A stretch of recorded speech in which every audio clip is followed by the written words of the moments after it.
Cyril, there's been a lot of speculation regarding the future of Marcin Budkowski. Now, you have announced today that he is joining Renault. Could you elaborate a little bit on what he is going to be going for the team and how you came to get hold of him in the first place? Cyril a bite bull. Well, indeed, as you say, the speculation and the rumor is part of the explanation of why we decided to make it official. We didn't feel it was good actually to have any sort of ambiguity for any of the parties involved.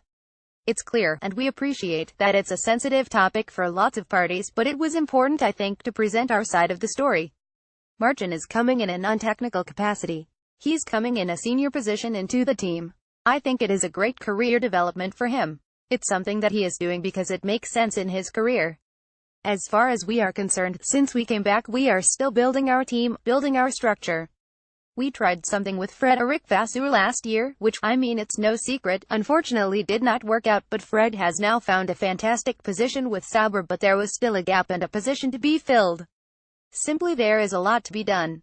Renault Sport Racing is involved in many different categories, Formula 1 but also Formula E. We are based on two sites, one in the UK and one in France, responsible for chassis and engine, supplying engines to lots of great teams with big expectations. So simply lots to do, and I just needed some help and someone I can trust and that can work alongside me, particularly on the development of the Enstone team. Can you just remind us, when will he be starting with the team?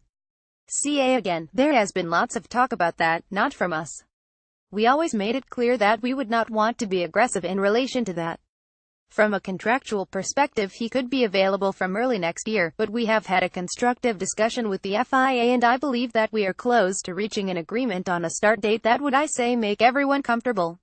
I think that is a date of early April, which is basically twice his gardening leave provision has been discussed, has been invoked.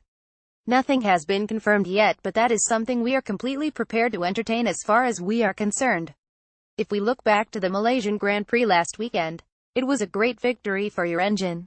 What does that win say about your power unit, and can you tell us a little about the development plans for next year? Is there going to be a qualifying mode, for example? Yes, I think it says that we are catching up progressively. We are not quite there at the level of the two gentlemen on my left and right, in particular. I think the Renault power plant is actually becoming very decent in race operation, but indeed we are definitely missing something in qualifying. Obviously it's always a balance, running safe and being aggressive, and obviously the more potential performance we have, then the more capacity we will have to be aggressive on Saturdays. This is typically what's on plan for next year, even though we believe also that the regulation will help us in bridging any sort of deficit in relation to that on Saturday. So it's positive, and I think it's something that McLaren could also see, and part of the decision of working with us for the next 3 years. James, the last couple of races haven't been the easiest for the team. I was just wondering if you could shed some light on those performances and how confident are you of running a little bit better this weekend at Suzuka? James Allison, well, there are 2 weekends that showed that it's sometimes better to be lucky than good. Nevertheless, if you look at the season as a whole, it has been divided into 3 types of experience. There have been a few races where we have come out and crushed everything in front of us. There have been a few where we've had the other end of that deal, where we have definitely come off second best. And then a whole lot in the middle where it has been pretty much a 5050 slugging match. The last 2 were in the category where we got beaten for pace. We're hopeful from what we've seen so far this weekend that this one will not fall into that category, and that we will be putting up a decent fight of it, and I suspect that it will fall into the slugging match category that most of this season has been so thrilling to be part of for.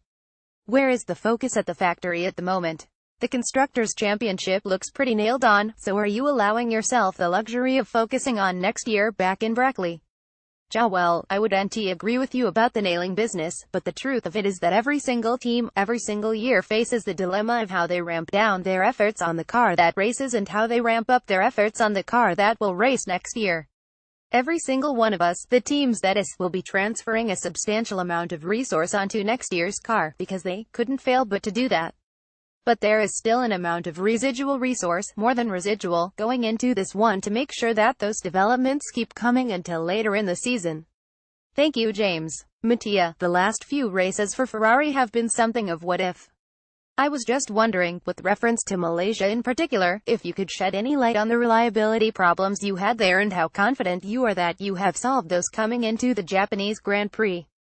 Matteo Binotto, you can never be fully confident of solving the problems you have got. It's true that the problems we had were completely unexpected. There are problems that we did not experience both at the dyno or at the racetrack during the entire season. There were some quality issues with the parts. We failed an inlet manifold of the engine, from the compressor to the cylinder heads, and it happened twice because we had the same problem with Sebastian in qualifying and Kimi in the race. Obviously it happened twice in Malaysia in an entire season, so certainly some boundary conditions have affected the overall reliability. This is something that we are analyzing. Obviously in parallel we reinforce the components, but it's something which we still need to better understand. The last couple of races we haven't been able to see what your cars have been capable of, but fastest in practice in Suzuka this morning. How do you assess the pecking order now? In Formula 1, do you think you have the fastest car? I think qualifying is the best way, somehow, to evaluate it. We had the pole in Singapore, true, but we were not on pole in Malaysia. So I think we have progressed. We progressed through the season. I think for us battling for the pole, or being on pole, was more difficult at the start of the season compared to today. Overall our package has improved, but it's never enough. Being fast is not sufficient. What counts is finally winning the race. Questions from the Florida Renken Racing Line. Cyril, regarding Marcin Budkowski, do we understand that he will reporting directly to you and then people like Bob Bell and Rob White will be reporting to Marcin? Is that the structure that you envisage? Yeah, that's correct. The official position is announced today as executive director, so he will be sort of my right-hand man in Enstone, a place where I am not enough, given all the traveling and in particular the long seasons. So Marcin will be factory-based and Bob Bell, Nick Chester and Rob White will all together report to him. Dieter Renken Racing Line's Mattia, Sergio Marchionne was quoted on Monday as saying that it was unacceptable what had happened in the previous two races and that changes would have to be made. When this was put to Sebastian yesterday, he said he thought that there were some changes coming but they had nothing to do with that. Could you elaborate on that? What sorts of changes are envisaged that if a driver knows about them, they must have been announced internally already? I think that to improve your performance you need to improve your car and your package, but as well you need to improve your organization. What we are considering is something already planned, is to improve our quality department. Our quality department will be and somehow is already reinforced, and those are the changes that our chairman was meaning. Jens Nagler build James Lewis referred to the car as being a bit like him, great potential, but doesn't always do what it has to do. Is the car a kind of a diva, or is it, in the end, understandable what it does? It is difficult, but it doesn't disobey the laws of physics. It is clearly understandable, but that doesn't mean it's always easy to get the best from it. It's been a challenge this year to achieve the results we have with, but nevertheless we have achieved some pretty decent outcomes with it, so it's not been a bad machine for us.